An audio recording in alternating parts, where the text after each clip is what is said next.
Harry Potter, Reborn as Regulus Black ch 01-10. Synopsis. Regulus Black was a tragic supporting character in the original story, the good son of the Black family, one of Voldemort's earliest sacrifices. In 1961, he opened his eyes again, but the soul inside him had changed. Facing the crushing shackles of a pure-blood family, the Dark Age rising with Voldemort, and a fate that pointed straight toward death, he chose to lift his head and look to the stars. Magic was the power to reshape reality. So why did wizards use it only to fight for authority and advantage? Why had a magical civilization thousands of years old never considered stepping beyond Earth? If Muggles could do it, why couldn't wizards?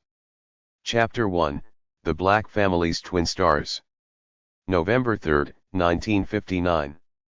The delivery room at 12 Grimmauld Place was thick with tension, the air heavy and close. Walburga Black lay on the four-poster bed, sweat soaking through her long hair. 3 witches skilled in healing magic stood around her, their robes embroidered with the Black family crest. In the fireplace, a deep indigo flame burned. The color of a family ritual. Push, Madam, Elma, the chief healer. When the clock struck its 11th chime past midnight, a baby's cry tore through the silence. Orion Black stood at the bedside, his expression solemn. He wore dark green robes, the Black family brooch pinned at his collar. At 30, he was already the 13th head of house. Walburga smiled weakly. "Let me hold him." The baby was placed in her arms. She lowered her gaze to the wrinkled little face, her fingers brushing the dark down of hair on his forehead, the kind that would one day curl stubbornly no matter how it was cut. "His name?" Orion asked. Walburga answered without hesitation. "Sirius. The brightest star in the night sky. A guide that never loses its way. He will lead the Black family to new glory." The portraits on the walls nodded in quiet approval. A female ancestor in a Victorian high collar spoke softly, "A good name. But remember, even the brightest star can be hidden by a storm." "Welcome to the Black family, Sirius," Orion whispered as he bent close. "May you be worthy of the name." The nursery at 12 Grimmauld Place occupied the east wing of the 3rd floor. Deep green carpet covered the floor, and animated tapestries lined the walls, each one depicting the triumphs of Black ancestors. One had tamed a Peruvian viper tooth. Another had defended Gringotts during a goblin rebellion. Another portrait looked down at the room with arrogant satisfaction. He had once served as Minister of Magic, though only for 4 months before being forced to resign. One afternoon, when Sirius was 10 months old, Walburga was entertaining her sister Drusilla Black in the adjoining room. Creaker stood by the cradle, his long fingers smoothing the silk bedding. Sirius pulled himself up by the railing, wobbling on unsteady legs that could not support him for long. Still, he stood there, gray eyes fixed on a silver bell toy lying on the carpet 3 feet away. He reached out. The bell rolled toward him by half an inch. Creaker sucked in a sharp breath, then immediately began slamming his head against the nearest table leg. Bad Creaker. Didn't notice the young master's magic awakening. Bad. Bad. Walburga burst into the room, her face radiant. He stood up. At 10 months. Orion, did you see? Orion paused in the doorway, something conflicted flickering across his face. Too early. His magic is awakening too early. It's talent, Walburga said, scooping Sirius into her arms and pressing kiss after kiss to his cheeks. "My little Sirius, you were born for greatness." From that day on, pure-blood education began. Every afternoon, Walburga would sit with Sirius before the family tapestry that covered an entire wall, woven in gold and silver thread with 1,000 years of Black lineage. Some branches were scorched black, names burned away like ugly scars. "Look here," Walburga said, pointing to the top. "This is our first ancestor. He laid the foundation of our family. By the time Sirius turned 1, he could already speak in full sentences. One afternoon, he pointed at a charred name on the tapestry and asked, "What happened there?" Walburga's expression darkened. "That was your great-aunt Cedrella. She committed an unforgivable mistake. She married blood traitors. Her name was burned away and erased from the family. Never make such a mistake, Sirius." January 15, 1961. The winter of 1961 was especially harsh. Snow blanketed London streets, and thin ice formed along the edges of the Thames. Inside 12 grim old place protective magic kept the rooms warm as spring. Walburga's second labor was far more difficult than the first. The pain began just after midnight on January 14 and lasted a full 16 hours. At 3 in the morning on January 15, her screams reached their peak. Then came a baby's cry, softer than Sirius's had been, shorter, almost restrained. Orion stepped forward at once. His name. Walburga looked down at the unusually quiet child in her arms. He stared back with the Black family's signature gray eyes, calm as he took in the world around him. "Regulus," she said softly. "The heart of Leo. The second brightest star in the sky." Orion added the middle name himself. "Regulus Arcturus Black." Walburga placed Regulus in the cradle and almost immediately fell into an exhausted sleep. Orion stood between the two cradles. On the left, 2-year-old Sirius slept deeply, one hand stretched through the bars, clutching his favorite silver bell. On the right, newborn Regulus lay quietly awake, his gaze fixed on the cradle opposite him. As if sensing something even in his sleep, Sirius shifted, turning toward his younger brother. Regulus's eyes followed him. That was Sirius. The boy who would one day betray the family for his beliefs and die beyond the veil. His brother. Deep in his soul, an adult consciousness from another world let out a silent sigh. Then, with an infant's undeveloped mind, he struggled to form his first clear thought. "I won't repeat Regulus's tragedy. I'll walk a different path." Outside the window, the London night sky was unusually clear. Winter constellations stood sharp and bright. Orion hung high in the south, Taurus gleamed in the east, and between them shone the brightest star of the night, Sirius. Not far from it, Regulus flickered quietly in Leo, dimmer, but unwavering. On Sirius's second birthday, Walburga held a small celebration in the garden. Only close Black relatives were invited, but the event was lavish all the same. House elves used magic to make roses bloom in winter. Silver cutlery lifted itself into neat arrangements. Even the garden fountain had been temporarily enchanted to spray lemon juice, simply because Sirius liked sour things. During the party, Regulus sat on Walburga's lap. He wore an elegant dark green velvet infant outfit, a tiny silver brooch pinned at the collar. He wasn't looking at anyone, his gaze fixed on the distance. What is he staring at? Walburga followed her son's line of sight to the garden wall, thick with ancient vines. Nothing seemed out of the ordinary. Probably the light on the leaves, Drusilla guessed. Sunlight on dew. It sparkles. But where Regulus was looking, a nest of bowtruckles hid deep among the vines. The tiny creatures were invisible to ordinary people, and even most wizards would never notice them. Yet whenever they moved, the surrounding magic stirred, faint as a breath. Regulus could feel it.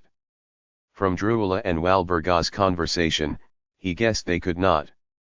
After that, Walburga hesitated for a long time. One afternoon, she finally asked Orion, her voice uncertain, "Do you think?" Regulus is a bit slow to react. At 1 year and 3 months old, Sirius could already run through the house and speak in full sentences. Regulus, by contrast, was unusually quiet. He rarely made noise and responded slowly to outside stimuli. Orion set down the Daily Prophet and went to the nursery, Walburga following close behind. Regulus sat on the carpet with a magical picture book spread open before him. It was fantastic magical creatures, meant for children 3 and older. A hippogriff beat its wings on the page. A diricol vanished and reappeared without warning. Orion watched for 10 minutes. Then he crouched down in front of his son, meeting his eyes, and said to Walburga, "Look at his eyes." Walburga knelt as well, studying Regulus's gaze, but saw nothing unusual. "He isn't slow," Orion continued. "He's listening. Watching. Learning. Observing. He's just quiet." As if to prove the point, Regulus lifted his head and, for the first time, looked directly at his father. Grey eyes met grey eyes. Walburga didn't fully understand, but she let out a quiet breath of relief. She trusted her husband's judgment. Her son was not slow. Chapter 2, The Silent Regulus. In the fall of 1962, Regulus was a year and a half old, and Sirius Black was 3. The nursery had split into 2 worlds. Sirius's side looked like a small disaster zone, toy broom parts scattered across the floor, a box of goblin-made metal puzzles spilled open like someone had tried to wage war on it. Regulus's corner, meanwhile, stayed tidy. A few picture books sat neatly on a deep blue rug, along with a stuffed cat raccoon doll that didn't move anymore. It used to, until Sirius had played with it too hard and broken the charm. That afternoon, Creaker was cleaning the windows with magic, but his ears were angled toward the 2 young masters. Even his eyes kept sliding back, tracking what they were doing. Because Sirius had just brought a miniature broom into the nursery, something he'd taken from Orion's study. It was a shrunken model of a real broom, a teaching tool used to demonstrate how flight charms worked. "Watch this, Regulus!" Sirius shouted, loud enough to demand attention. "It's a broom. A real wizard broom. I can make it float." He placed it on the carpet, backed up 2 steps, and sucked in a deep breath. His cheeks were already turning red from the effort. "Up," he yelled, throwing both hands upward as if he could lift it by force alone. The broom trembled. One end rose maybe 5 degrees, then dropped back down. "Up. Up." Sirius tried twice more. This time the broom rolled half a turn in place, but it still didn't lift. Creaker held his breath. He knew the broom had been layered with a limiting charm. Only someone who truly understood the levitation charm, who could picture weight disappearing, could activate it. Orion used it to test a child's instinct for magic. Sirius thought he'd stolen it, but that was exactly what Orion had wanted. And Sirius very clearly didn't understand it yet. "Why won't it work?" Sirius kicked the carpet, furious. "Dad can make it fly." That was when Regulus moved. He pushed himself up from the rug, quicker than he usually was, walked over to the broom, and plopped down beside it. Sirius watched him and curled his lip. "You want to try? You can't even talk." Regulus didn't bother looking at him. He just extended his right index finger, hovering it over the broom. Then he pointed down, lightly. The broom rose at a slow, steady pace. When it reached eye level, it hung there in the air, perfectly still. Sirius's mouth fell open. The cloth Creaker was controlling dropped straight to the floor. Regulus pressed his finger down again, just as gently, and the broom lowered back to the carpet, settling into the exact same spot it had started from. Sirius stammered, How did you?" He couldn't make sense of it. How could his little brother do what he couldn't? Regulus finally turned his head. His voice was young, but clear, and he spoke his first full sentence. "Think, then do." "Think what?" Sirius asked automatically. "Think it's light," Regulus said, pointing at the broom. "Don't think it's heavy."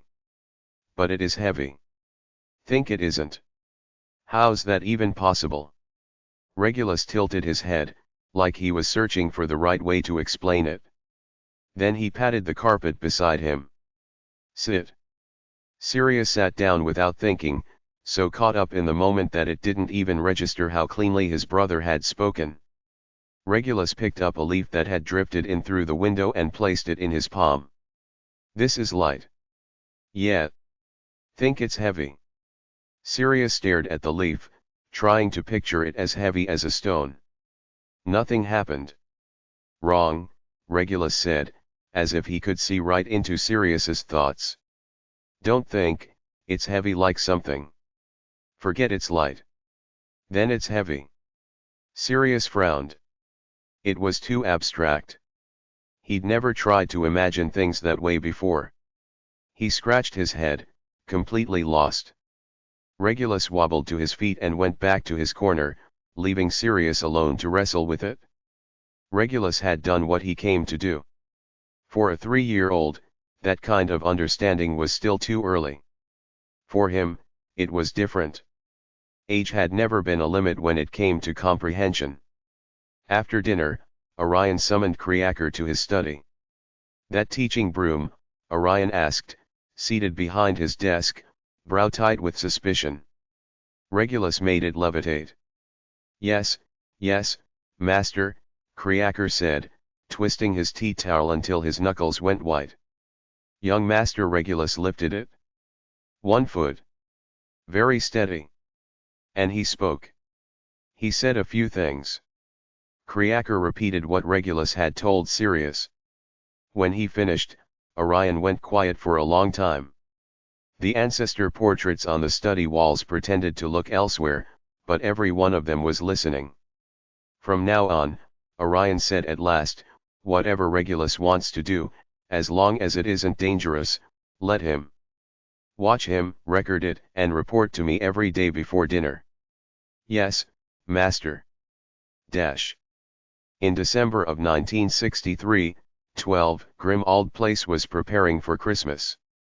Sirius Black had turned 4 a month earlier, and he'd entered that age where he was convinced the world existed to admire him.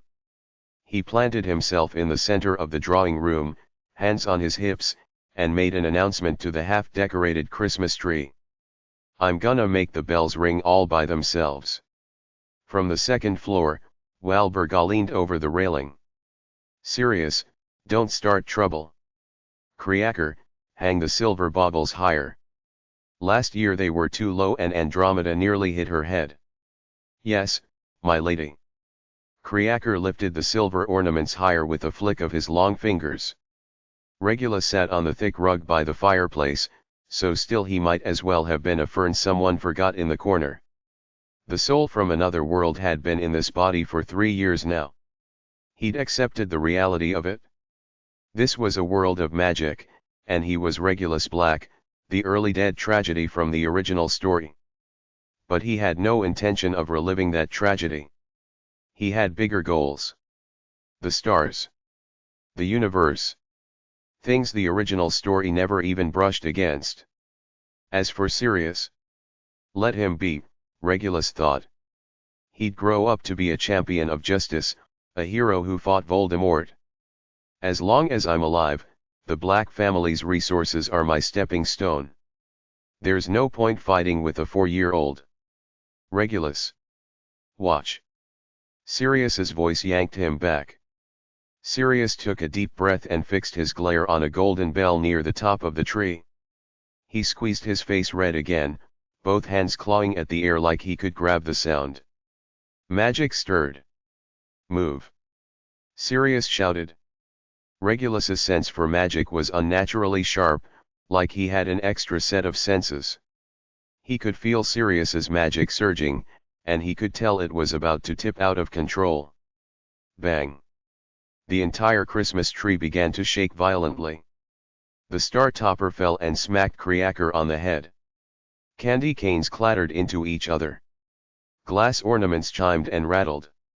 A strand of enchanted fairy lights that could change colors on its own suddenly started flashing wildly, so fast it looked like it was glitching. "Stop! Stop!" Walburga stormed down the stairs. Too late. Sirius startled at his own power. He tried to pull back, but he couldn't. Panic flooded his small face. He flailed, desperate, and the magic only became more unstable. Boom! 3 tall windows along the east side of the drawing room exploded at once. Glass sprayed outward, but the protective charms caught it, slowing and suspending the shards in midair. Without that, the entire street outside would have been hit. The chandelier swung wildly. Crystal drops slammed into each other, shrieking with the impact. Ah! The portraits screamed as one. Phineas Nigellus bellowed the loudest, "Savages! The Blacks truly have fallen." Walburga raised her wand and hit Sirius with a strong calming spell. He staggered back a few steps and collapsed onto the rug, staring at his hands like he'd never seen them before. Walburga's expression was something to behold. Anger came first, sharp and immediate, but pride followed right on its heels. "Plenty of magic," she said, her tone oddly satisfied. "Wrong direction. Next time aim it at something useless, like the ugly vases your father collects." Sirius blinked, not understanding. He'd expected to be yelled at. Regulus closed his book. This was the problem with wizard children, he thought with a quiet sigh. Their magic rose and fell with their emotions, like a pressure cooker without a safety valve, always one wrong moment away from blowing. Kriaker began cleaning up the mess. Walburga gave Sirius a complicated look, then turned and went back upstairs. Sirius sat on the carpet, staring at his hands, then at the shattered windows, then finally at Regulus. "I did it," he whispered. Regulus nodded. "You did." Chapter 3, The First Cry of Magic. 4 months later. March, 1964. Walburga threw a tea party. Officially, it was a spring gathering for the ladies of the family. Unofficially, it was Walburga shoving her sons in everyone's faces to prove they were superior. Bellatrix showed up first. She was 13 and already acted like she owned whatever room she walked into. Dark green velvet dress, not a wrinkle in sight. Hair yanked back so tight it probably hurt. Eyes scanning the parlor like she was looking for something to criticize. "Heard you blew up the sitting room," she said, walking straight up to Sirius. Sirius stuck his chin out. "I can control it now." Andromeda and Narcissa came in behind their mother. Andromeda was 9, soft-spoken, and she smiled at Regulus as she passed. Narcissa was 8 and didn't even glance at him, too busy silently judging the new curtains. The tea started. The adults talked about the usual garbage. Ministry appointments. Some pure-blood engagement where the groom's bloodline wasn't great but his vault made up for it. The kids got stuck at a smaller table with tiny silverware and delicate cups. The whole setup screamed sit here and behave. Sirius, predictably, had zero interest in behaving. Regulus had other things on his mind. He'd been chewing on a question for a while now. Veriverto made you picture a specific shape when you transformed something. But what if you didn't care about the shape? What if you just wanted to change what something was? If you skipped the visualization entirely, what would magic even do? "Watch this," Sirius announced. He glared at his spoon. Hard. Magic flared. The spoon bent. Slow, smooth, curving exactly how he wanted. Sirius lit up. Pride all over his face. He pushed harder just a bit more, it'd look even cooler. Too much. The spoon bent a little too far, and the neat curve turned into a twisted mess. He flinched. Shot a look at Bellatrix to see if she noticed. That half-second of distraction was enough. His control snapped. Magic exploded out of him like a shaken bottle finally popping. It slammed into everything on the table. Regulus felt the violent fluctuation at once. He looked up just in time to see every piece of silverware on the table begin to discolor. The silver sheen drained away, replaced by a fleshy pink. Ringed patterns surfaced along the metal. They turned into worms. 12 thick, pink earthworms writhed across the tablecloth. Every adult head snapped around. Walburga's face went from flushed to paper white in about half a second. Drusilla set down her teacup with the careful precision of someone trying very hard not to scream. Bellatrix raised an eyebrow, looking absolutely delighted. She lifted a hand to her mouth in fake shock. Oh my! Sirius froze. He stared at the worms like he couldn't process that he'd done this. His mouth opened. Nothing came out. Walburga's hand moved toward her wand. Regulus saw her expression and understood immediately. This wasn't just anger about the party. This was humiliation. Losing face in front of her sisters. Great, Regulus thought. She's going to lose it, the party's ruined, Sirius gets screamed at, and I get to hear about this for the next 3 days. He pushed his chair back and stood up. He walked over to the kids' table and looked down at the pile of wriggling pink bodies. Had to admit, as accidental magic went, this was impressively thorough. His brain slid into that calm, cold space it always went to when he needed to think. Veriverdo didn't destroy material. It rearranged it. The silver was still there, just reorganized. If the base was intact, the path back existed too. Regulus raised his hand, palm down, hovering a few inches above the worms. He let his magic flow. It didn't feel like what he'd seen from other wizards. For them, magic seemed to run on emotion, instinct, and willpower. For him, it was just precise. Like he could sense the structure inside things. Trace the path without guessing. He didn't have to work himself into some emotional state and hope for the best. His thoughts built the model on their own, where the magic should go, how hard to push. Sometimes he wondered if his brain worked like a computer. Some kind of processing unit crammed into a toddler's skull. Perk of being a transmigrator, he joked to himself once. Came with upgraded hardware. Silver light started bleeding out from inside the worms. They went still. One by one, they floated up off the tablecloth. Gravity apparently decided it didn't apply anymore.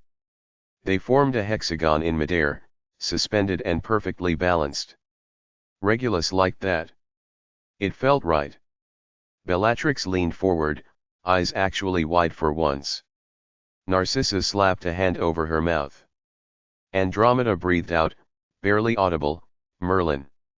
The reversal started. The worms tightened. Stretched. Silver pushed through from inside, shoving the flesh tones out like smoke clearing. 10 seconds later, cutlery. Spoons, forks, knives, cups, saucers, plates. All floating in the air, silver gleaming. Regulus flicked his fingers. The pieces floated back to their spots, weaving around each other like they knew exactly where to go. Everything landed exactly where it started. Well, almost everything. The original spoon, the one Sirius bent, still had a deep crease in it. The metal looked stressed. Regulus reached out and touched the fold.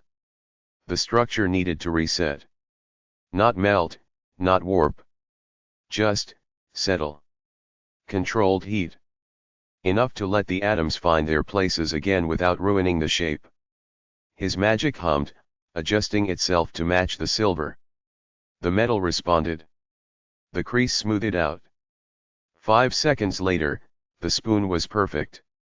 Regulus pulled his hand back, walked to his chair, sat down, picked up his biscuit, and took a bite. Face totally blank. Like none of that was on purpose. Like he definitely hadn't just flexed in front of every adult in the room. Inside.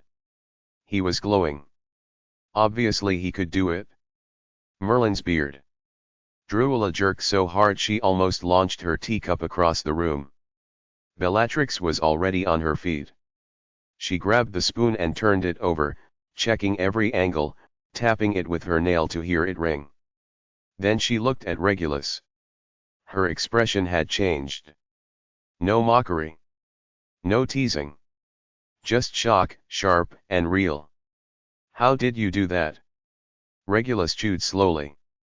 Swallowed. Answered around the crumbs. They wanted to turn back. What? The cutlery wanted to look like cutlery again. He shrugged. I just helped. Stupid explanation. Childish to the point of being ridiculous. Which was exactly why it worked.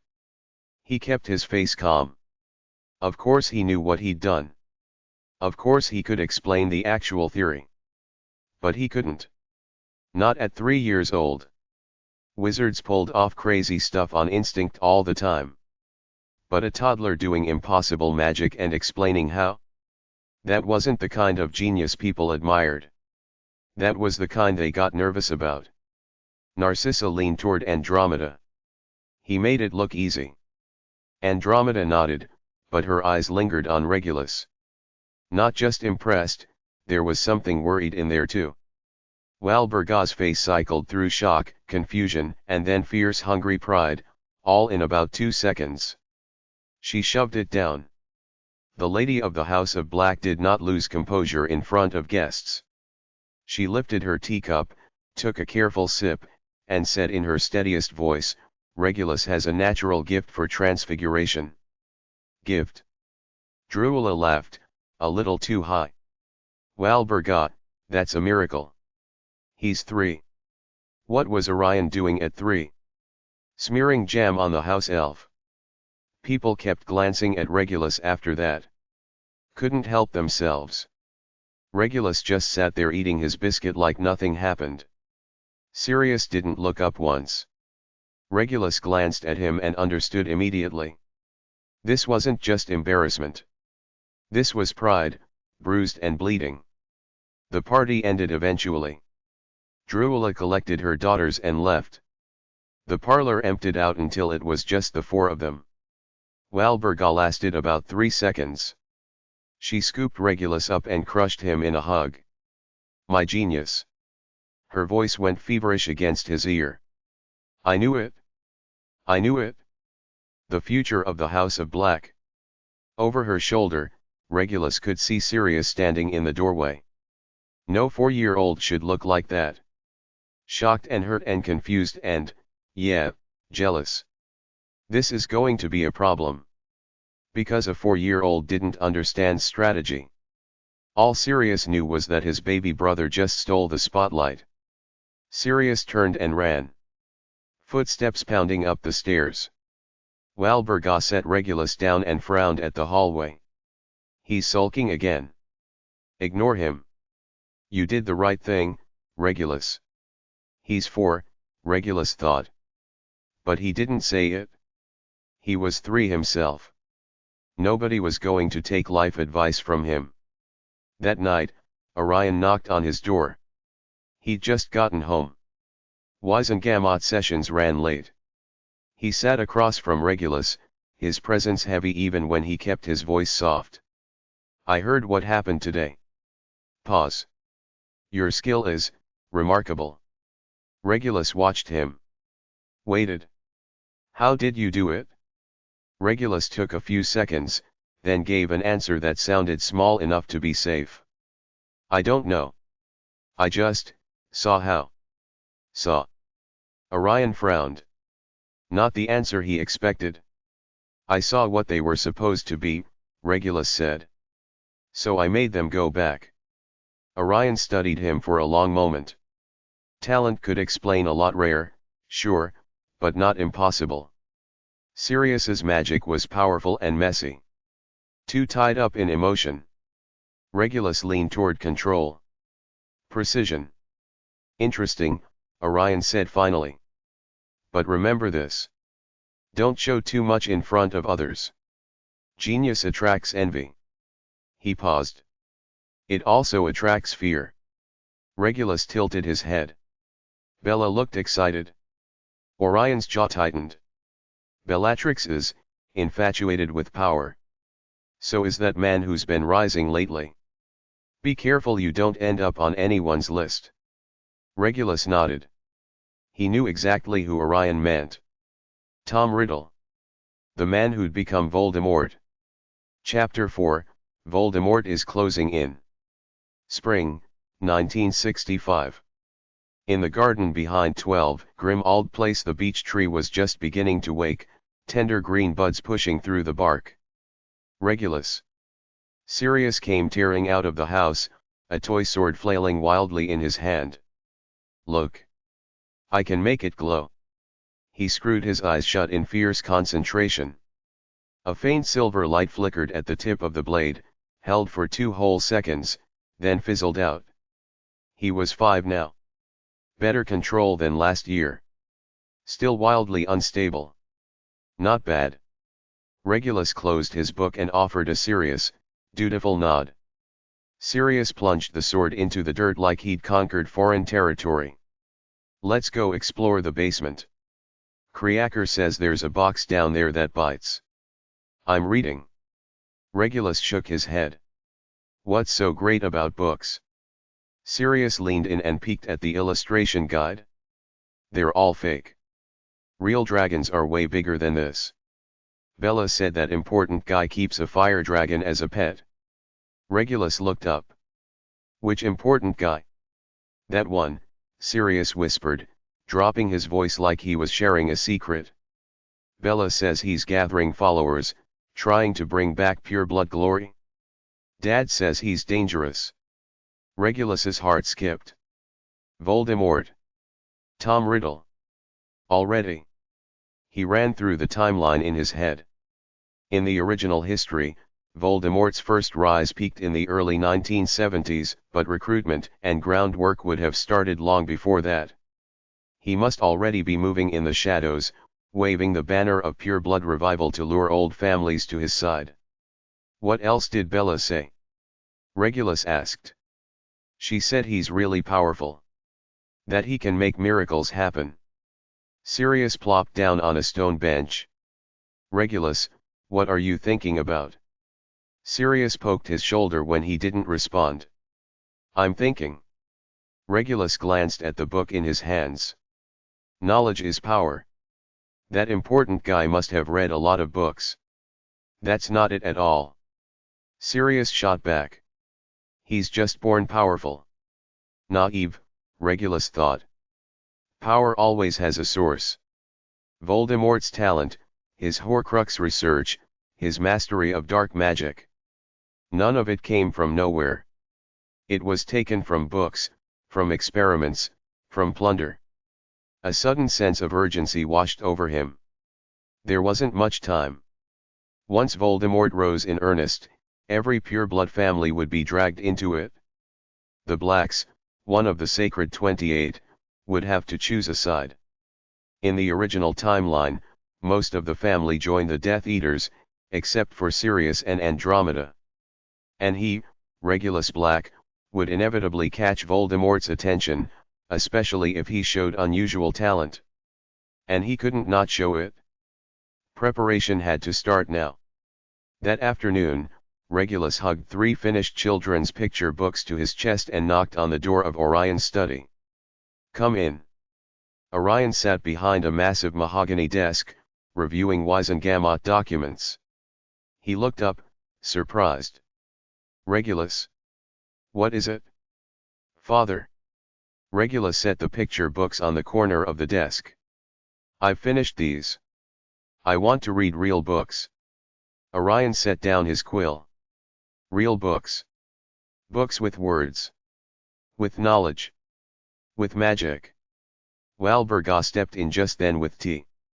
She froze mid-step. He's only 4. Orion, don't indulge him.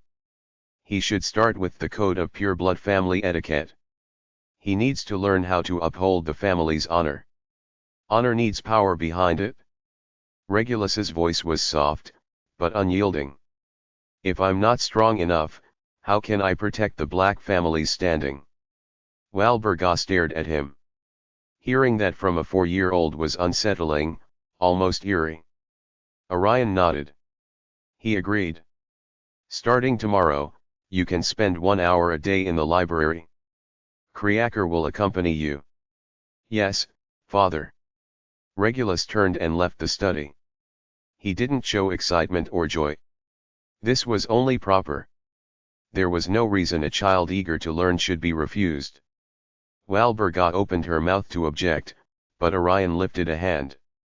Walburga, our son needs a different education. The times are changing. That man is gathering power. The Black family needs more than an heir who only understands etiquette. You mean that man?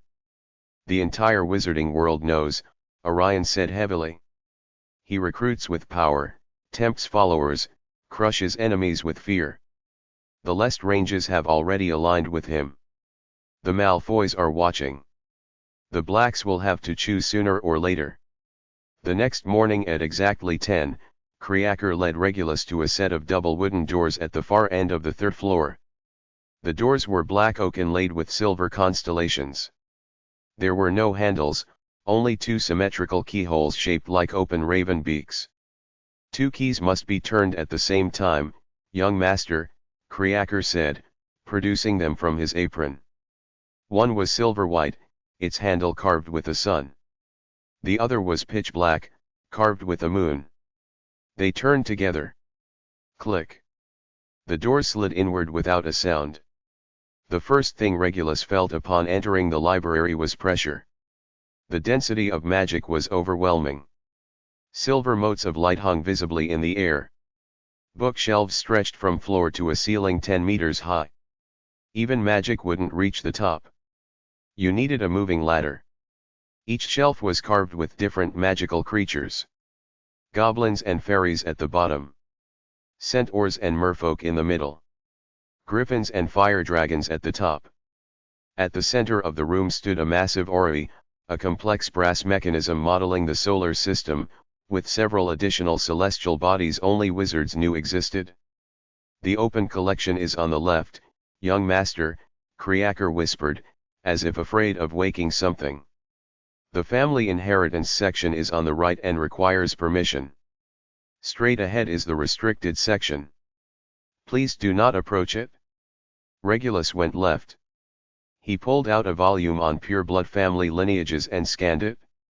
Malfoy, Lestrange, not, Caro. The future backbone of the Death Eaters. Once those families threw their full weight behind Voldemort, half of Britain's magical power and resources would fall into his hands. And they would throw their weight behind him.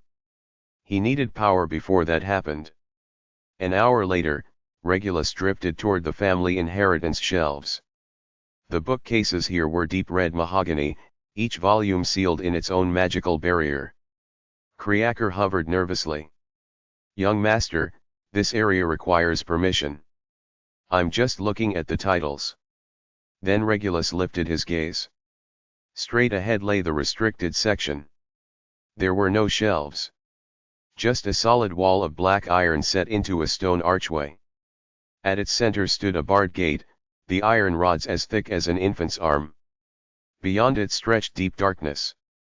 The lock was a bronze skull. Its jaw could move. The keyhole sat in the skull's left eye socket. Regulus narrowed his eyes, peering through the bars. In the depths, shadowy shelves were barely visible.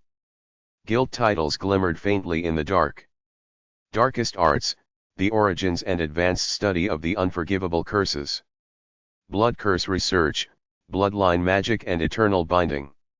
Necromantic communion, forbidden rituals of speaking with the beyond. Each title struck him like a hammer. Voldemort had read these. More than these. Horcruxes. Dark magic. Soul experiments. How much had he already mastered?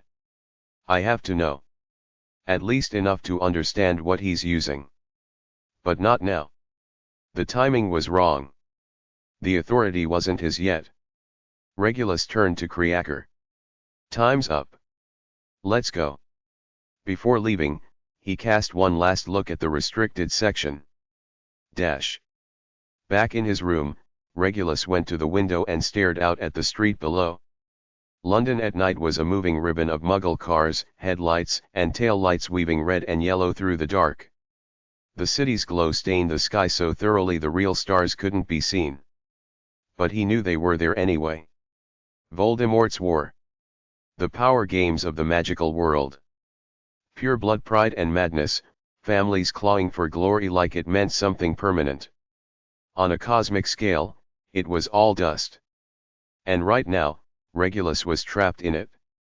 He watched the street and pictured a man somewhere out there, maybe in an Albanian forest, maybe in the ruins of something ancient, bent over dark magic with a scholar's patience and a monster's appetite.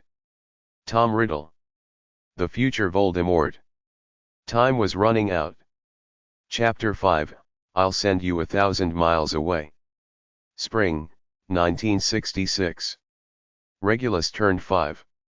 In the House of Black, 5 marked the beginning of formal education. Every Monday, Wednesday, and Friday at 3 in the afternoon, Walburga held family glory lessons in the small study. A massive black family tapestry covered one entire wall, hanging from ceiling to floor. Gold and silver thread traced 1,000 years of marriages across dark fabric, an intricate web of alliances. Monday was genealogy. Here, Walburga said, tapping the top of the tapestry with a slender ebony pointer. He was a 12th century healer. The acknowledged founder of our house.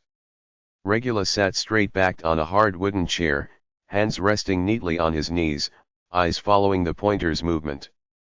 Regulus, Walburga said sharply. Repeat what I just said. From 1578 to 1623, the Black family intermarried with the Rosier family 4 times and the Folly family 3 times, Regulus replied smoothly. Interspersed with alliances to the Crouch and Traverse families, forming a stable structure. Walburga nodded in satisfaction, then turned to Sirius. And you? Sirius squirmed in his chair. Who can remember all that? They're all dead people. They are your ancestors. Dead is dead, Sirius muttered. Walburga's face darkened, anger rising, but Regulus spoke before she could explode. Mother, I have a question. Speak. Why is it that after the 14th century, we only married within the pure-blood families? Regulus pointed to an earlier section of the tapestry. Here, from the 12th to the 14th centuries, the Blacks married into the Pruitt, Macmillan, and even the Bones families. Then it stops. Walburga stiffened. Because those families fell. How did they fall? They began accepting Muggle-borns. Some even married Muggles, Walburga said, her voice turning sharp. Their blood was polluted. The Blacks must remain pure. That is our responsibility. But the Pruitts are still on the list of recognized families, Regulus said calmly. That list is a compromise. Walburga snapped, striking the tapestry with her pointer. A few portraits flinched. A foolish ministry invention. True pure-blood families are fewer and fewer. We are the last beacon in a tainted world. Narrow-minded, Regulus thought, but understandable. In a world where magic was hereditary, blood did matter. But reducing everything to blood alone was far too simple. He glanced at Sirius and knew his brother would never accept this line of thinking. That was probably for the best. A sudden thought surfaced. Maybe Sirius leaving the House of Black would be better for him. The idea startled Regulus, but the logic held. The Blacks would eventually align with Voldemort.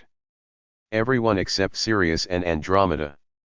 If Sirius was destined to rebel, leaving early and joining the other side sooner might give him a better chance of surviving the war to come. As for Regulus Black, this identity was bound for darkness. He needed the Black family's resources. He needed a pure-blood name.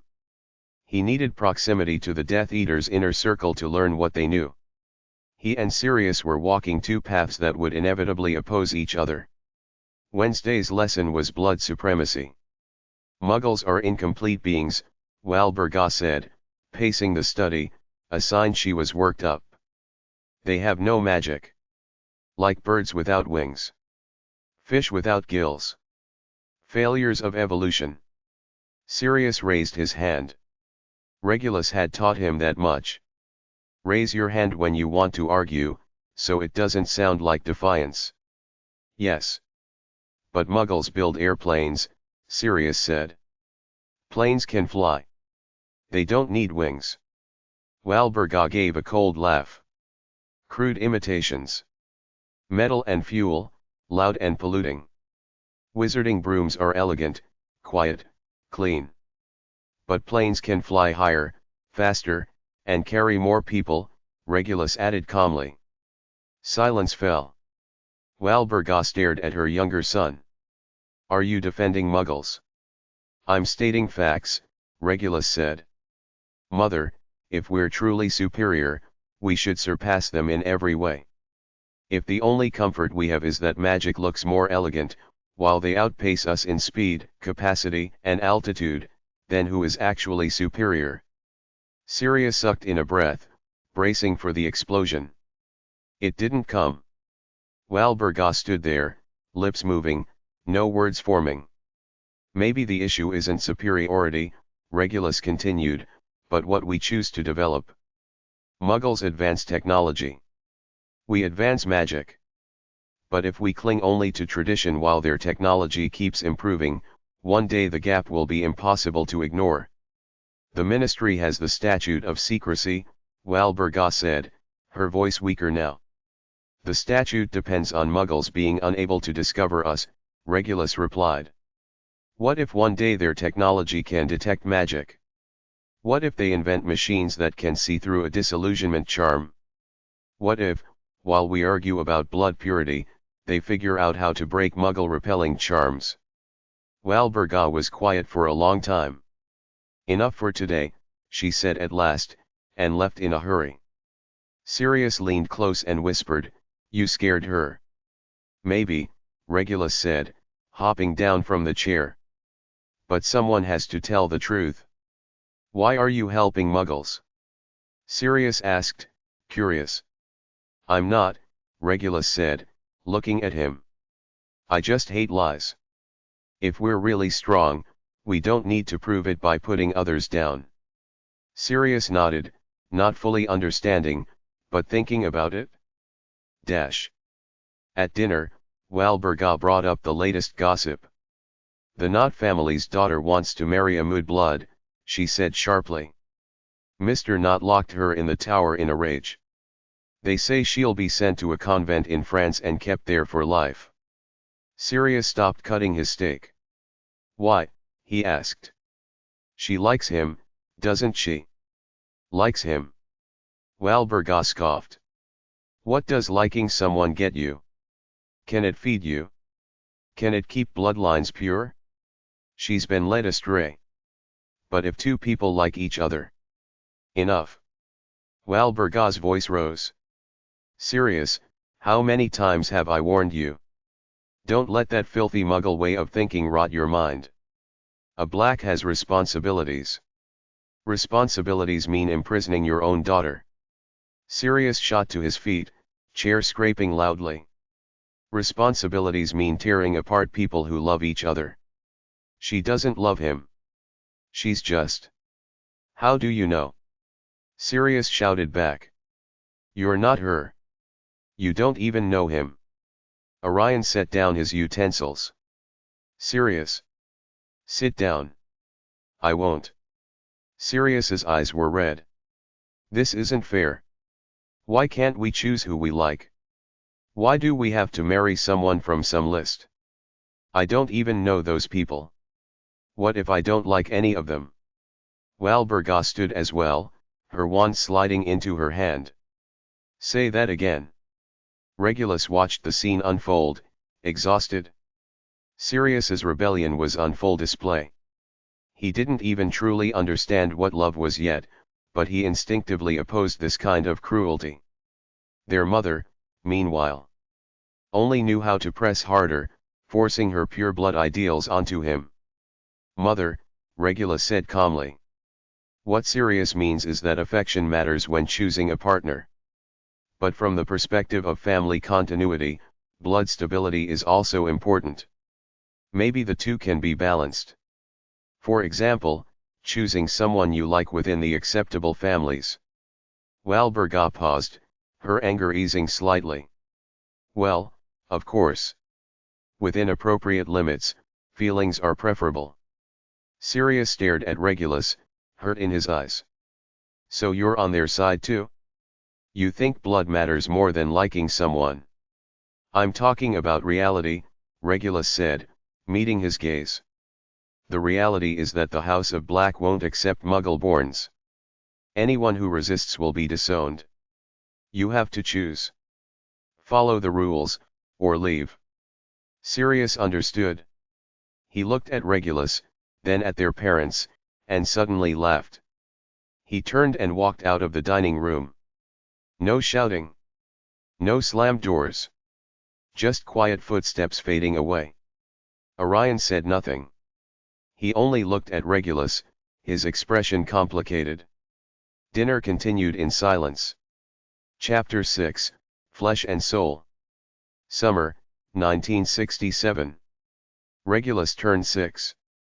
In the House of Black, 6 meant you were entitled to your own study space. And so, the top-floor attic at 12 Grimald Place welcomed a new occupant. Regulus had questions he couldn't let go of. Wizarding medicine could heal injuries with ease, yet the human body remained fragile. Why? If magic could repair flesh, could it also strengthen it? And if so, why had no one spent centuries studying this in any serious way? He sat cross-legged on a cushion, eyes closed, turning his awareness inward. Magic flowed through him along fixed, familiar routes, like channels carved long ago. The books all said the same thing. Magic was born from the soul and released through the body. That was it. No one bothered to ask how the body itself shaped the process. It was like knowing water came out of a pipe, but never wondering whether a wider, smoother pipe might let the water flow faster and steadier. In the original story, this had been a blind spot of the author. Living inside it, Regulus realized it was a blind spot of wizarding civilization as a whole. He moved beneath the skylight. Slanted sunlight poured in, cutting bright shapes across the floor. He held out his hand, letting the light rest on his palm, then closed his eyes again. This time, he tried something different. Without casting a spell, without words or wand, he guided his magic toward his right arm. Simply asked it to go there. At first, it resisted. Magic felt almost willful, slipping back into its usual paths, refusing deliberate redirection. Regulus didn't rush it. Patience was something an adult soul had in abundance. He imagined magic as water, his intent as a riverbed. Slowly digging. Slowly guiding. 2.5 hours later, it worked. His right arm felt warm. Not heat exactly, but fullness. Energy gathering beneath the skin. He clenched his fist. His grip felt, just a little stronger. Over the next few days, Regulus shifted into pure observer mode. He watched everyone in the house through the lens of perception. Walburga's magic was powerful but unstable. When her emotions spiked, her magic surged and trembled with it. Regulus noticed something else. When she maintained complex protective charms for long stretches, she would unconsciously rub her temples, her face turning pale. Conclusion: the burden of magic expenditure was ultimately carried by the body. Yet it never occurred to her to strengthen the body to increase that tolerance. Orion's magic was deep and heavy, controlled with precision. But once, after his father finished casting and lowered his wand, Regulus caught the faintest tremor in his fingers. Barely noticeable. Still there. A fatigue response from long-term, high-intensity spell work. Magic could suppress it, but it always came back. Sirius, however, was the best comparison of all. One afternoon, Sirius tried out a new charm in the garden. He lifted pebbles into the air and arranged them into a constellation. He managed it, but only just. When it ended, Sirius collapsed onto the grass, panting, sweat soaking his hairline. So tired. He muttered to himself. Regulus walked over and handed him a glass of water. Used up a lot of magic. Sirius gulped it down, then only nodded, offering a quiet, Regulus knew the reason for the silence. After what had been said at dinner last time, Sirius didn't want to talk to him. Regulus didn't push. He turned and left. A week later, deep into the night, Regulus knocked on the door to Orion's study. "Come in." Orion was reviewing documents, the candle at the corner of his desk casting light over his exhausted face. The ministry had been under immense pressure lately. From overheard fragments, Regulus suspected it had everything to do with that rising figure. The Death Eater's earliest form had already begun moving, staging attacks. The ministry buried the news, but the old families all knew. "Father." "Go on." Orion set down his quill and rubbed between his brows. "I've been thinking about something," Regulus said, taking the chair opposite him. "Where exactly is a wizard's magic stored?" Orion paused. "That's a foundational question. Magic originates from the soul and is released through the body. But the body isn't just a conduit, is it?" Regulus pressed. "If the body is injured, magical output suffers. If the body is strengthened, shouldn't output improve?" "In theory, yes," Orion said. "A healthy body supports spellcasting. But once basic health is reached, further physical enhancement provides negligible benefit. Has anyone tested that?" Orion was quiet for several seconds. "Not that I know of. Traditional thought holds that magical potential is innate. Training improves control, not total capacity. But what if capacity is limited by how much the body can bear?" Regulus leaned forward. "Like a cup. It only holds so much water. But if we make the cup bigger?" "The soul is the cup," Orion cut in. "Not the body." "Are you sure?" Orion studied his son for a long moment. "No. But that's the accepted theory."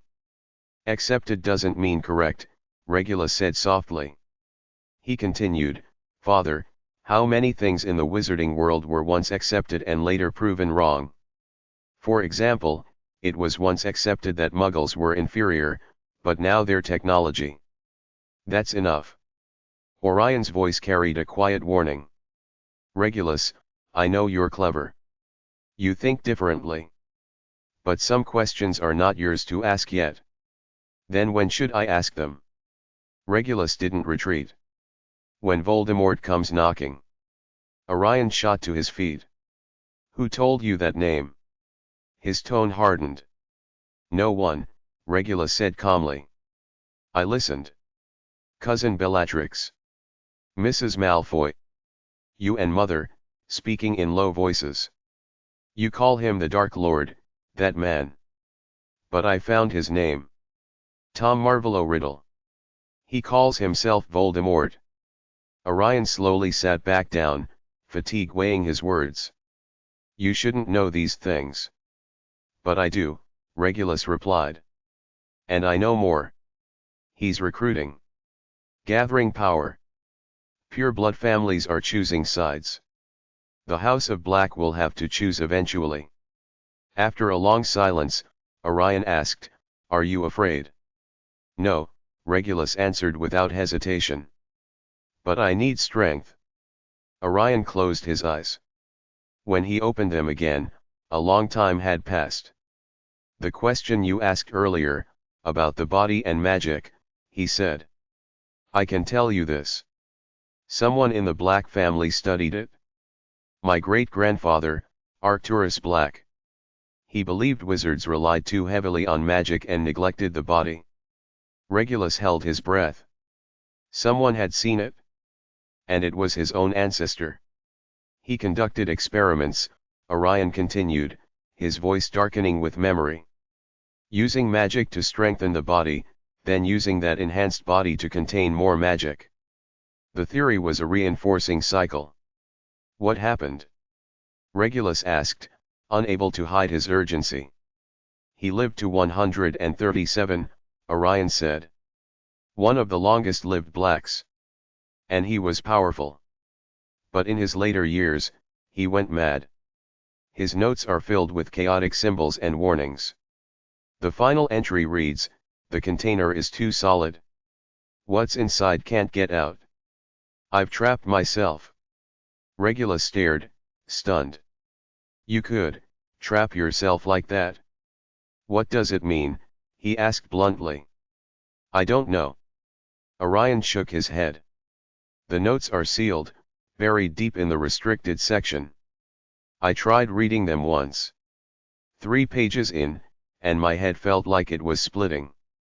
They weren't meant for ordinary readers." Regulus's heart hammered. Someone had researched it?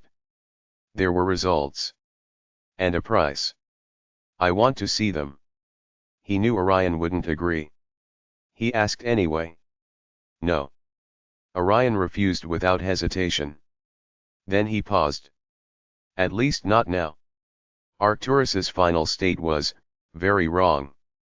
Promise me, Regulus. Don't seek out those notes on your own." Regulus stayed silent. He didn't want to promise. "Promise me," Orion repeated, his voice heavier now, almost pleading. "I promise." Orion exhaled, knowing that promise might not last long, and waved him away. "Go." Back in the attic, Regulus sat in the dark, turning everything over in his mind. Arcturus Black. 137 years old. Madness. A container too solid. Had the body, strengthened to its extreme, ended up imprisoning the soul instead? But what if soul and body truly fused, with no boundary between them? What then? Chapter 7, A Deepening Rift. Late autumn, 1968. The beech tree in the courtyard of 12 Grimald Place shed its last leaf. Regulus was 7. A year of guided magic circulation had paid off. His strength had increased, his body was noticeably sturdier, his perception of magic sharper, his control more precise. Sirius was 8. And his rebellion had entered a new phase. He was no longer satisfied with talking back. Now, he resisted on purpose. Walburga told him to memorize the family tree, so he deliberately mixed up names. She made him practice etiquette, and he turned teacups into frogs. She demanded formal dress, and he tore his collar. Once, at dinner, Sirius openly questioned pure-blood ideology. Walburga exploded. Regulus stepped in to smooth things over, and from that moment on, Sirius saw him as someone currying favor with their parents. They spoke less and less. Sometimes Regulus would run into Sirius in the corridor and catch the look in his eyes. Anger at betrayal, confusion, and a trace of disappointment. Sirius thought Regulus had chosen the family, and that meant choosing against him. In some ways, he wasn't wrong. The first weekend of December, the Malfoys arrived as scheduled. Everyone knew the real purpose of the visit. Malfoy was here on Voldemort's behalf, to probe where the House of Black stood. Abraxas Malfoy was 55, impeccably maintained, his silver-gray hair bound neatly at the nape of his neck. He wore deep green robes, the cuffs embroidered with intricate silver serpents. An ebony cane rested in his hand, its head set with a dark opal that glimmered green. "Walburga, you look well," he said smoothly. "Orion, it's been some time. How fares your work with the Wizengamot?" Orion sat at the head of the table, his tone even. "Much the same. And you, Mr. Malfoy?" "Keeping busy." Abraxas lifted his teacup and blew gently across the surface. "Thinking about the future. The future of the magical world, and our place in it." Lucius wasn't present. Regulus guessed he was preparing for something more important. A formal entry into the Death Eaters, perhaps, or involvement in Voldemort's inner circle. "The Dark Lord holds the Black family in high regard," Abraxas said, cutting to the point. "Among the Sacred 28, your bloodline is the oldest, the purest, and the most steadfast." "Steadfast?" Orion asked. In preserving tradition, Abraxas set his cup down. Many families waver now. The Potters openly associate with Muggle-borns. The Weasleys are practically a symbol of bloodline betrayal. The Longbottoms are pure blood, yes, but weak. Only the Blacks have remained consistent. The Dark Lord believes such a family deserves its rightful place in the new order. Walburga leaned forward slightly. Does the Dark Lord have specific plans? Abraxas's voice rose with enthusiasm. Restoration. Purging weakness from the Ministry of Magic. Rebuilding the authority of the Wizengamot. Standardizing magical education. Most importantly, establishing pure blood leadership and returning the magical world to its proper order. Ambitious, Orion said. Visionary, Abraxas corrected. The Dark Lord possesses not only ambition, but power, knowledge, and the resolve to reshape reality. He's already gathered like-minded supporters. The Lestranges, Knots, Carrows, and all have declared their support. Support what? Sirius's voice cut in. Walburga frowned. Sirius, when adults are speaking. I'm asking honestly. Sirius locked eyes with Abraxas. Support him doing what? Killing people? Persecuting Muggle-borns? Turning everyone into his slaves? Sirius. Walburga's voice sharpened. Abraxas raised a hand, stopping her. He looked at Sirius without a hint of anger. It's good for the young to question, he said. The Dark Lord doesn't seek tyranny. He seeks order. In the new order, everyone will have their place. Pure-blood wizards are born to lead the magical world. Half-bloods and Muggle-borns can serve. Muggles must be managed. By what right? Sirius jumped to his feet, voice ringing. By what right do you decide who leads and who serves? Abraxas answered as if it were obvious. By strength. By millennia of legacy. By magic's own choice. Pure blood magic is stronger and more stable, and that is fact. I don't think Sirius started. You thinking doesn't matter, Abraxas interrupted gently. The rules by which the world turns won't change because of an 8-year-old.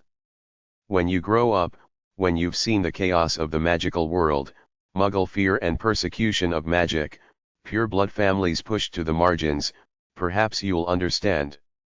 And if I never do? Sirius shot back, defiance burning in his eyes. Then you'll have two options, Abraxas said with a smile.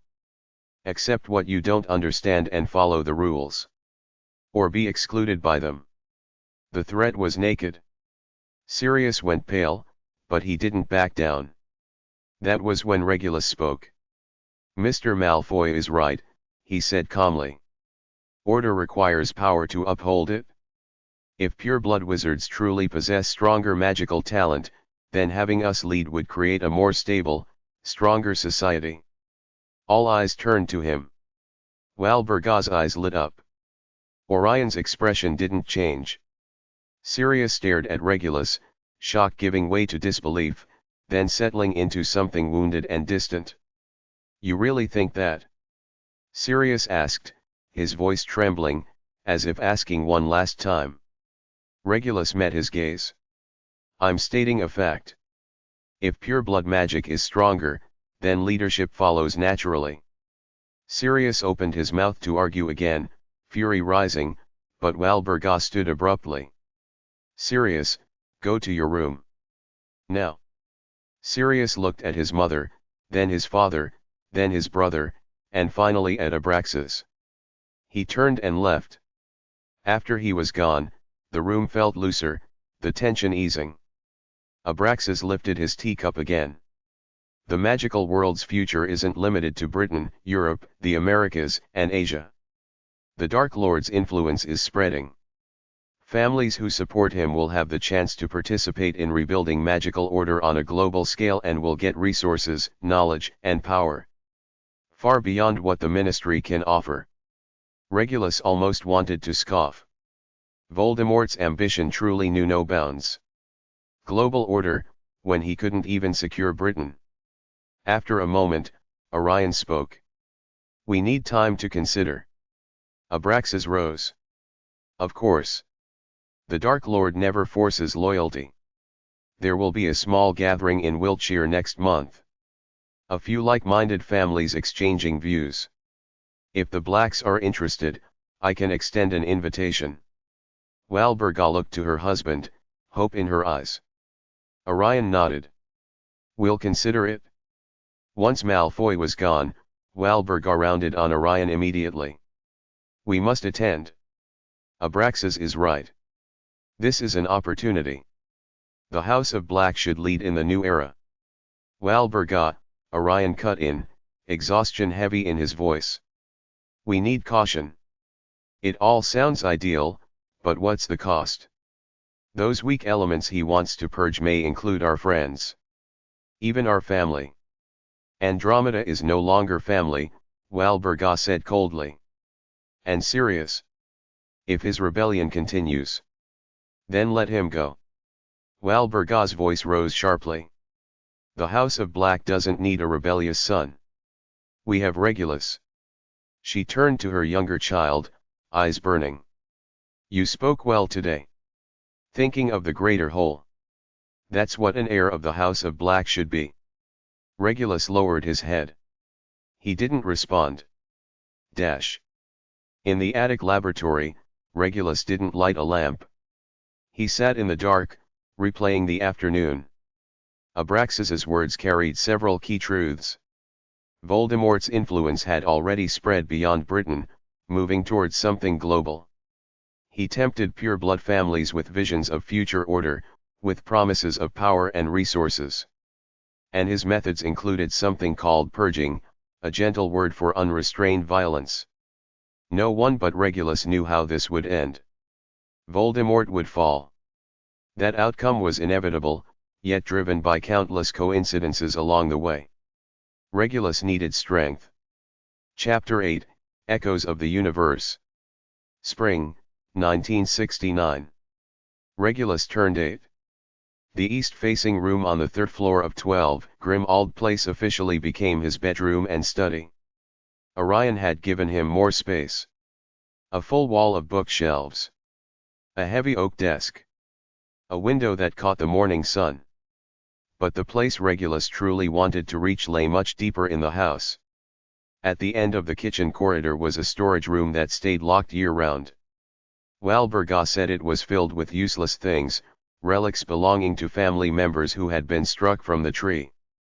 They couldn't be destroyed, but they couldn't be displayed either. Among them were the belongings of Alphard Black, sealed away in 1960. Alphard had been disowned a few years earlier. He liked Muggle objects. Collected them and used to show obvious friendliness toward Muggles. Regulus had only ever heard his name in Walburga's curses.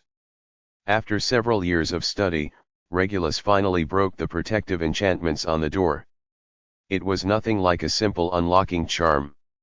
Inside, there were no magical artifacts at all. Only Muggle items. An old vacuum tube radio. Several issues of National Geographic from 1950. A stack of the Times. And a few hardbound notebooks. It took him 2 days to repair the radio. When the current finally ran through it, the tubes glowed with a warm orange light. Static hissed from the speaker. Regulus turned the tuning knob slowly, until a voice emerged. This is the BBC, bringing you the news. NASA has announced that the Apollo 10 mission has successfully completed a lunar orbit, making final preparations for a manned landing on the moon. Regulus sat behind the oak desk, one hand resting on the radio's warm wooden casing, completely still. The moon. Muggles were about to go to the moon. Most of the wizarding world didn't know. Or knew and didn't care. To them, the moon was a silver disk in the night sky. Something to calculate phases for potion brewing. A romantic backdrop. No one thought about going there, because wizards didn't need to. They had magic. But could magic truly do it?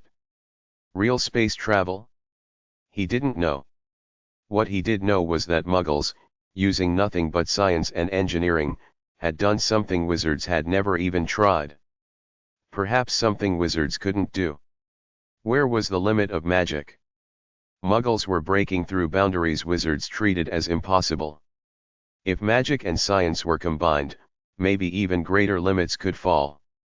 He buried those thoughts deep, but they occupied a crucial place in his mind. July 20, 1969. Late at night. Regulus wasn't asleep. He sat by the window, the old vacuum tube radio in his hands. Static crackled through the broadcast, but every word was clear. Houston, Tranquility Base here. The Eagle has landed. A brief silence followed, then an explosion of cheers. Regulus tightened his grip on the radio. Roger, Tranquility. We copy you on the ground. You got a bunch of guys about to turn blue. We're breathing again. You're cleared to prepare for Eva. A long wait followed. Instrument sounds, commands and fragments of conversation. I'm at the foot of the ladder now. The LM footpads have only penetrated the surface about 1 or 2 inches, although the surface appears to be very, very fine-grained, almost like powder. I'm going to step off the ladder now. Another, longer pause. Regulus stood, walked to the window, and pushed it open. Warm summer air rushed in, carrying London's familiar scent of coal smoke and brick. He looked up. The moon hung overhead, nearly full, its silver light cold and constant. The voice came again, clearer now, stronger. That's one small step for a man, one giant leap for mankind. Regulus stared at the moon. That silver disk. That tool wizards used to time potions. That symbol poets adored. Right now, 2 Muggles were standing on it. Amid everything that felt inevitable, a shock still ran through him. Muggles, with their short lives, fragile bodies, and hands without magic, had reached the moon. And wizards, who could reshape reality, cross space, and live for centuries. What were they doing? Fighting for power. Perfecting ways to hurt one another. Arguing over whose blood was purer. Cursing each other for imaginary authority over a small island. And he was standing in the middle of it? The thought made Regulus laugh softly. Since he was here, things had to change. One evening in late August, Regulus found Orion in the study. His father was reviewing documents. The ministry's atmosphere had grown increasingly tense. Death Eater activity was shifting from secret to semi-public. Father, I have a question. Orion set down his quill and rubbed his brow. Go on. How high can a wizard fly? The question was abrupt, almost absurd. Orion paused. That depends on the method. The highest recorded altitude for broom flight is 15,000 feet. Beyond that, the air thins and breathing becomes difficult. Thestrals can fly higher, but there are limits. Why do you ask? Regulus didn't answer. He asked another question. What if someone wanted to fly higher? High enough to leave the atmosphere. Orion stared at him. Why would you want to leave the atmosphere? Just curious, Regulus said evenly. Books mention ancient wizards who tried to fly to the sun or the moon. They all failed. That's mythology, not history, Orion corrected. Muggles have the myth of Icarus too. The lesson is the same. Don't overreach. Wizards have magic, but magic has limits. Outside the atmosphere, there's no air, no pressure, extreme temperatures, unknown energies. A bubblehead charm lasts only a few hours. Shielding charms don't block certain kinds of radiation. Apparition has distance limits and requires familiarity with the destination. He paused, studying Regulus. What are you really thinking about? You know about radiation? Even vacuum conditions. Regulus thought. He decided to be honest. His father was someone he could talk to. I'm thinking that Muggles landed on the moon this year, Regulus said. They don't have magic, but they did it. Orion was silent for a long time. Candlelight crackled in the study. I know, he said at last. The Daily Prophet mentioned it. A small notice in an unimportant corner. The editors thought it was a Muggle trick, not worth attention. But it's the moon, Regulus insisted. To wizards, the moon is just the moon. Orion stood and went to the window, his back to his son. It affects werewolves, potions, tides. But it isn't a place. No one wants to go there. Why? That was what Regulus couldn't understand. It was right there. Why did no one want it? Orion turned, his expression complicated. Because wizards see only magic. Magic is on earth, in life, in the soul. The stars are too far. Too cold. Too unfamiliar. They aren't our domain. Domains can expand. Maybe. Orion returned to the desk. But at what cost? What would wizards have to give up to explore the stars? What risks would they take? And more importantly, who would support it? He looked at Regulus. Say what you actually think. Don't hide one question behind another. Regulus took a deep breath. I'm thinking that if wizards put the energy they spend on power struggles, on dark magic research, on obsessing over pure blood glory into something else, into exploring the universe, how far could we go? Orion didn't answer right away. He sat, fingers interlaced. Very far, he said after a long pause. But only if Wizarding Society solves its own problems first. Voldemort is tearing things apart. The Ministry is weak and evasive. Tensions between purebloods and half-bloods are escalating. In times like these, no one looks at the stars. But maybe the stars are the way out, Regulus said. If our perspective were far enough that Earth's conflicts look small, maybe we could move past them. Orion laughed softly. Tired? Bitter? Idealism, he said without mercy. I had similar thoughts when I was young. Reality is that people rarely rise above their level. Wizards are trapped on Earth. Trapped in flesh and blood. Trapped in social structures. Then his tone hardened. And remember this. Ideas like that are heresy in today's wizarding world. Pure blood families will say you're seduced by Muggle technology. Radicals will say you're weak. Voldemort will say you're distracted. Until you're strong enough, keep it hidden. Chapter 9, A Small Boy and a Shattered Home.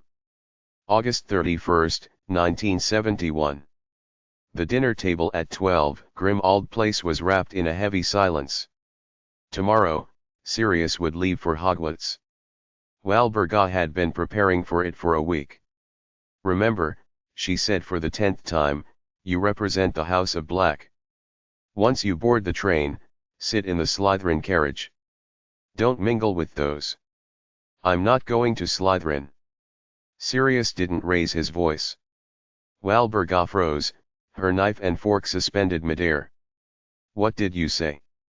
I'm not going to Slytherin, Sirius repeated, eyes fixed on his roasted lamb.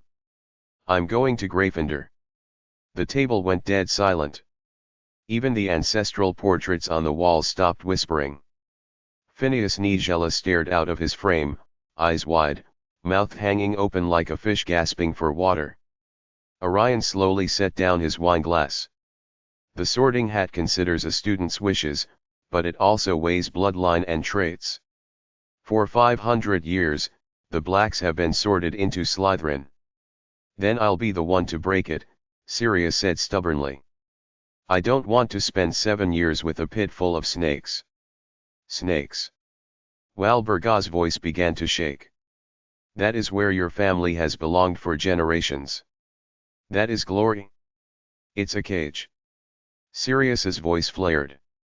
I don't need black glory. I just need to be myself. He turned to Regulus.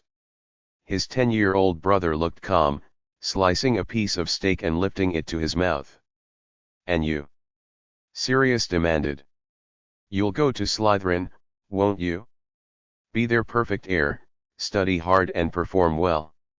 Wait patiently until you inherit this rotten family. Regulus looked up. I'll go where I belong. Where you belong. Sirius laughed. There's only one place a Black belongs. The Slytherin dungeons, with a bunch of lunatics obsessed with pure blood glory. Enjoy it, little brother. He turned and walked out of the dining room. Walburga slumped back in her chair, her face drained of color. Orion's expression didn't change, but his magic stirred restlessly. Regulus finished the food on his plate. He knew how this would end. In the original story, Sirius was sorted into Gryffindor, the first Black in history not to enter Slytherin. He also knew that starting tomorrow, many things would change. On the evening of September 1st, an owl arrived with a letter from Hogwarts. Walburga's hands shook as she tore open the envelope. She skimmed the parchment, her face turning from pale to iron gray. Her lips trembled. Then her eyes rolled back, and she collapsed. Orion caught her and took the letter. It read, Sirius Black has been sorted into Gryffindor House. That night, 12, Grimmauld Place felt like a house in mourning. But Regulus knew this was only the beginning. From the next day on, Walburga poured all her attention onto him. You must be 10 times better than him, she said over breakfast. No, 100 times better. You must prove the Black bloodline hasn't fallen. Prove that the true heir is here. Regulus nodded. He said nothing. This was exactly what he wanted. The price was Sirius's departure, and eventually, his complete break from the family. There was no joy in that, but it was the best arrangement. He was granted new privileges. Unlimited access to the library. Permission to consult parts of the family inheritance section. Even supervised access to some lower-risk experimental notes.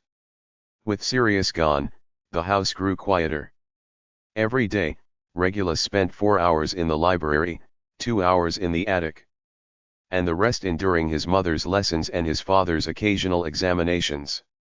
The practice of magic circulation had brought real change over the past 2 years. His magical capacity increased slowly but steadily, like digging a well 1 scoop at a time. Given enough days, the well grew deeper. It was patient work. Every night before sleep, Regulus practiced. Sitting cross-legged on the bed, eyes closed, breathing slowed, awareness turned inward. He guided magic from his limbs toward his chest, then back out again, setting it into a cycle. Over time, he no longer needed to imagine it. Magic began to flow on its own, following the paths he'd carved. Like a river finding its channel.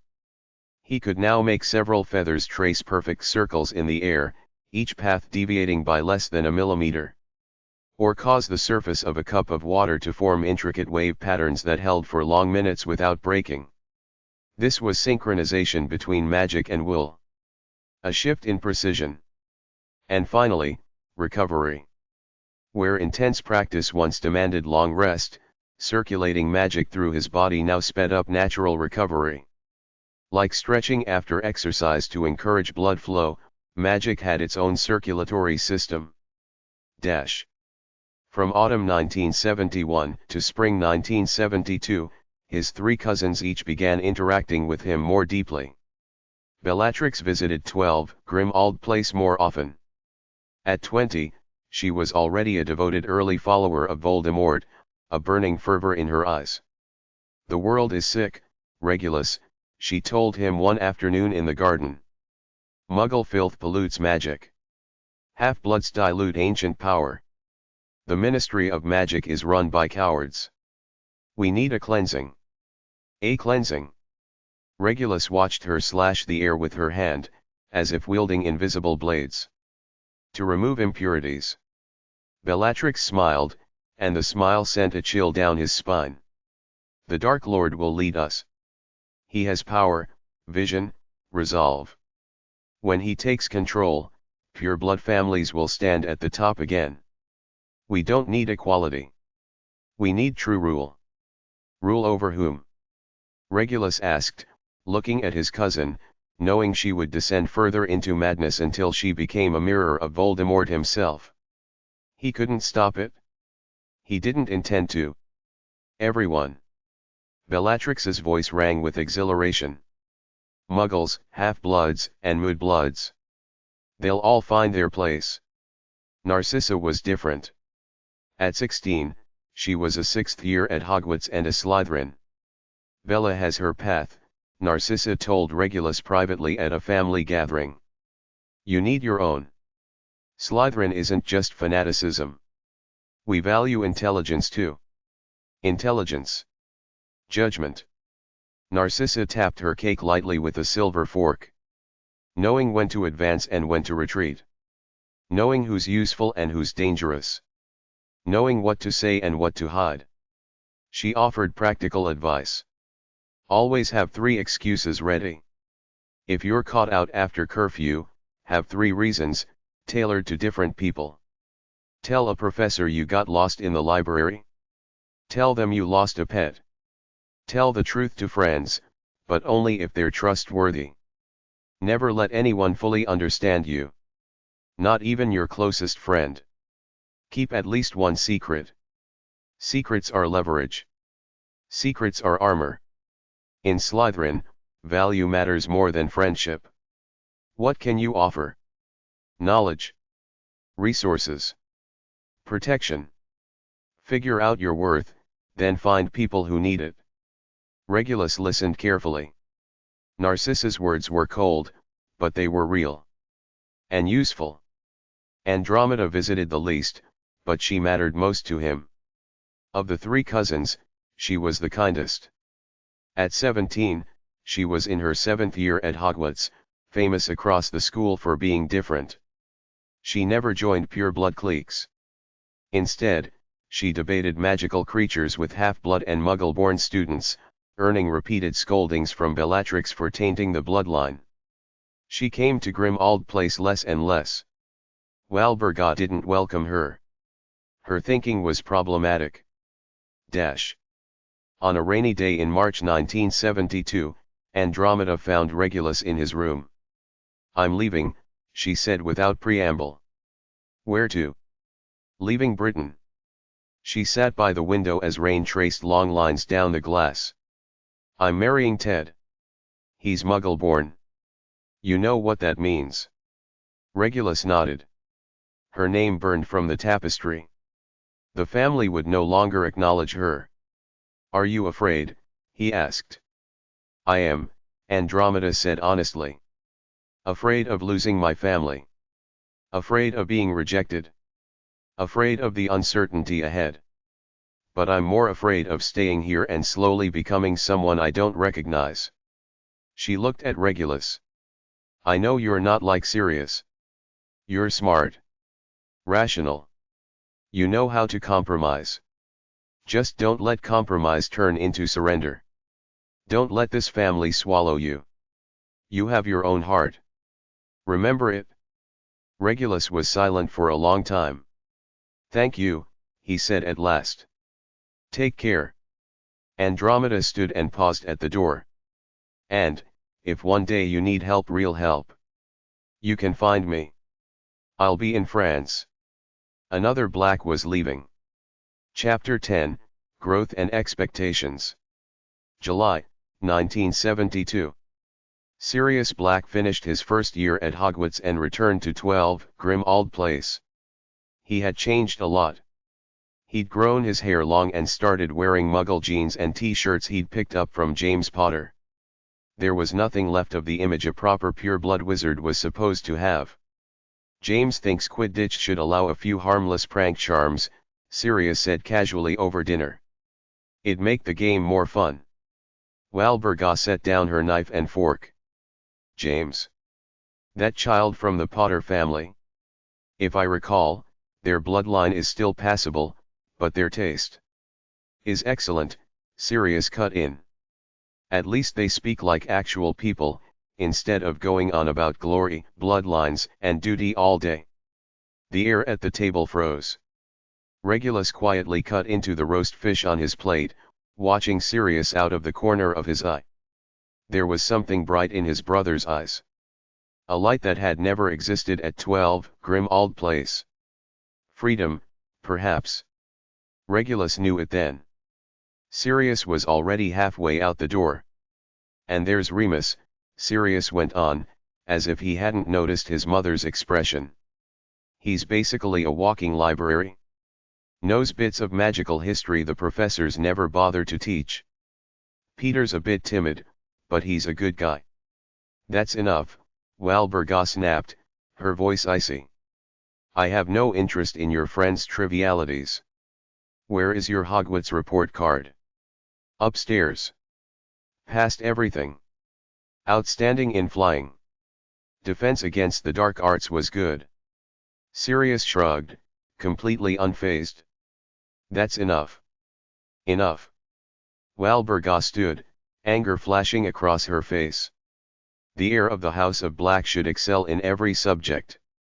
Should be a prefect. Should. I'm not the heir. Sirius rose to his feet as well, meeting her head on. Regulus is. You chose him years ago, didn't you? He looked at his brother.